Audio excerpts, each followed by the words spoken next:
Прежде всего, выражая слова благодарности за возможность поработать сегодня в Таджикистане, хотел бы отметить, что Таджикистан – это наш стратегический партнер, союзник. Мы видим, что и здесь, в Таджикистане, вы сталкиваетесь с проблемами, и хотел бы с вылазками определенными, с попытками раскачать ситуацию. Хотел бы сразу сказать, что мы адекватно оцениваем эти угрозы и всегда можете рассчитывать на нашу помощь и поддержку, хотя видим, что правоохранительные органы и вооруженные силы республики успешно справляются с возникающими проблемами. Только что в узком составе мы предметно обсудили обстановку в зоне ответственности ОДКБ, а также насущные региональные и международные проблемы. Наметили шаги по дальнейшему укреплению нашей организации. Было констатировано нарастание угроз, с которыми сталкиваются государства-члены ОДКБ на различных направлениях. Нас беспокоит положение дел в Афганистане. Международные силы содействия безопасности достаточно долго находились в данной стране, выполнили определенную и в том числе позитивную работу, однако в итоге все же это не принесло качественного, кардинального, окончательного улучшения обстановки. С выводом основной части иностранных военных контингентов ситуация, к сожалению, в стране деградирует. Возросла реальная опасность проникновения на территорию сопредельных с Афганистаном государств террористических и экстремистских группировок. Причем эта угроза усугубляется тем, что помимо известных организаций на афганскую территорию распространило свое влияние и так называемое исламское государство. Размах деятельности этой организации вышел далеко за пределы Ирака, Сирии.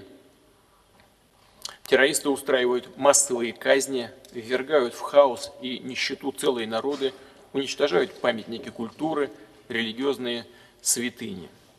Не менее удручающими выглядят и итоги борьбы международных сил содействия безопасности с производством наркотических средств. Мы знаем, как нарастает эта угроза изо дня в год, и меньше там эта угроза, к сожалению, не становится.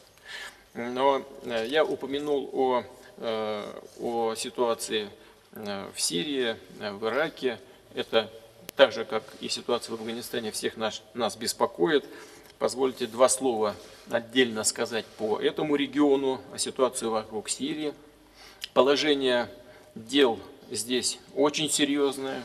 Так называемое исламское государство контролирует значительные территории и Ирака, и Сирии. Террористы говорят о том, что уже публично говорят о том, что замахиваются на Мекку, на Медину, Иерусалим. В их планах распространение активности на Европу, Россию, Центральную и Юго-Восточную Азию.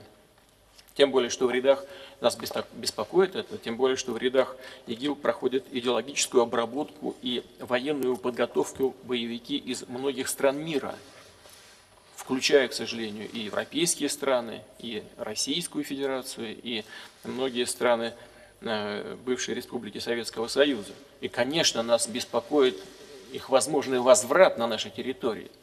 Элементарный здравый смысл, ответственность за глобальную и региональную безопасность требует объединения усилий мирового сообщества против этой угрозы. Нужно отложить в сторону геополитические амбиции, отказаться от так называемых двойных стандартов, от политики прямого или косвенного использования отдельных террористических группировок для достижения собственных конъюнктурных целей, в том числе смены неугодных кому бы то ни было правительств и режимов. Россия, как вы знаете, предложила безотлагательно взяться за оформление широкой коалиции по противодействию экстремистам. Она должна объединить всех, кто готов внести и уже вносит реальный вклад в борьбу с террором. Так, как это делают сегодня вооруженные силы и Ирака, и самой Сирии.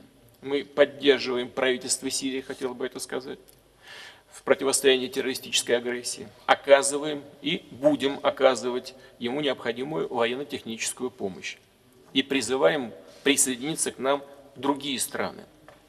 Очевидно, без активного участия сирийских властей и военных без участия сирийской армии на территории, как говорят военные, в борьбе с исламским государством, террористов из этой страны, да и из региона в целом не изгнать, не защитить от уничтожения, порабощения и варварства многонациональный и многоконфессиональный сирийский народ. Конечно, необходимо думать и о политических преобразованиях в этой стране. И мы знаем о готовности президента Асада привлечь к этим процессам, привлечь к управлению государством и здоровую часть оппозиции, здоровые силы оппозиции. Но на передний план сегодня, безусловно, выходит необходимость объединения усилий в борьбе с террором. Без этого невозможно решить и другие насущные и нарастающие проблемы, в том числе и проблему беженцев, которую мы сейчас видим. Кстати, мы видим и другое. Мы видим предпринимаемые сегодня попытки чуть ли не возложить вину на Россию за эту проблему, за ее возникновение. Якобы проблема беженцев возникла из-за того, что Россия поддерживает законные власти в Сирии. Во-первых, хотел бы это отметить, люди из Сирии бегут прежде всего от боевых действий, которые навязаны в значительной степени извне, путем поставок вооружений и другой специальной техники. Люди бегут оттуда от зверств террористов. Мы знаем, как они там зверствуют, как они умерщвляют людей, как уничтожают памятники культуры, о которых я уже говорил, и так далее. Бегут от радикалов прежде всего. И если бы Россия не поддерживала Сирию, то ситуация в этой стране была бы еще хуже, чем в Ливии. И поток беженцев был бы еще больше. Во-вторых, поддержка законного правительства Сирии вообще никак не связана с потоком беженцев из таких стран, как Ливия, о которой я уже упоминал, Ирак, Йемен, Афганистан и ряда других стран. Мы не дестабилизировали ситуацию в этих странах, в целых регионах мира. Не мы разрушаем и разрушали там государственные институты власти, создавая вакуумы власти, которые немедленно заполняются террористами. И поэтому никому не удастся переложить, как у нас говорят, эту проблему с больной головы на здоровую. Но сейчас, как я уже говорил, нам нужно думать о другом. Сейчас нужно объединять усилия и сирийского правительства, и курдского ополчения, и так называемой умеренной оппозиции, других стран и стран региона в борьбе с угрозой самой государственности Сирии и в борьбе с терроризмом, с тем, чтобы вместе, объединяя усилия, эту проблему решить. Но я уже говорил о других вопросах, которые нас беспокоят и которые мы сегодня обсуждали.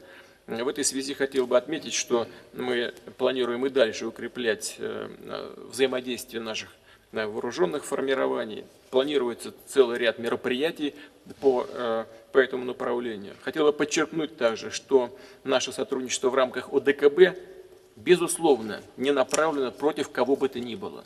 Мы открыты к конструктивному взаимодействию. Именно такой подход закреплен в итоговом заявлении, которое будет сегодня подписано. Я убежден, что необходимо возобновить и предметное обсуждение темы создания в Евроатлантике системы равной и неделимой безопасности. Нужно провести полную инвентаризацию накопившихся проблем и разногласий. На основе такого анализа можно будет выйти на обсуждение принципов устойчивого политического развития. В ОБСЕ и других международных организациях согласовать юридически обязывающие гарантии неделимости безопасности для всех стран. Добиться соблюдения базовых принципов международного права, а это уважение суверенитета государств, невмешательство в их внутренние дела, закрепить нормы о недопустимости потворствованию антигосударственных, антиконституционных переворотов и поощрения радикальных и экстремистских сил. Я хотел бы поблагодарить Эмомали Шариповича за работу в качестве председателя в ОДКБ и также, как другие коллеги, пожелать успехов нашим армянским партнерам и друзьям в ходе председательства в организации. Спасибо большое за внимание.